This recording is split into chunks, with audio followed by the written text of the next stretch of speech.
क्या आपको पता है कि रामायण सबसे पहले वाल्मीकि ने नहीं बल्कि हनुमान जी ने लिखी है। पौराणिक कथाओं के अनुसार सबसे पहले रामायण हनुमान जी ने ही लिखी थी, जिसे हनुमद रामायण के नाम से जाना गया।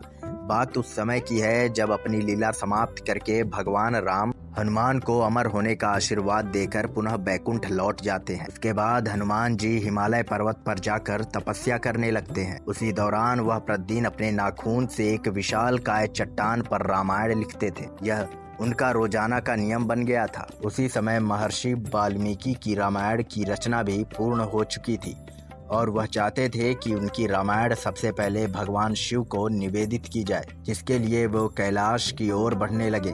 तभी रास्ते में उनकी भेंट हनुमान जी से हुई। हनुमान जी ने महर्षि को प्रणाम किया। तभी हनुमान के मन में विचार आया कि क्यों न वो अपने द्वारा लिखित रामायण का सत्यापन महर्षि वाल्मीकि से ही करा ले, और उन्होंने ऐसा ही किया।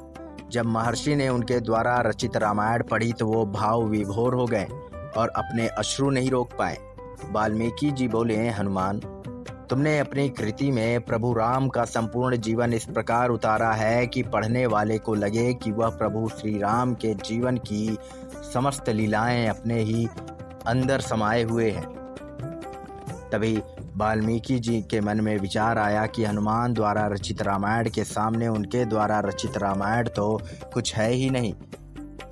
सभी लोग हनुमान जी के रामायण को पढ़ेंगे तो उनकी रामायण कौन पढ़ेगा। तभी हनुमान जी वाल्मीकि जी से सत्यापन की दक्षिणा मांगने को कहा।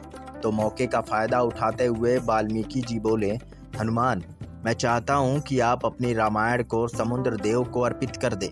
यह सुनते ही हनुमान ने अपने एक कंधे पर उस विशालकाय चट्टान को रखा और दूसरे कंधे पर महर्षि को विराजमान कराया और उड़कर समुद्र तट पर आ गए तथा उस चट्टान पर लिखी रामायण को वहीं समुद्र में डाल दिया।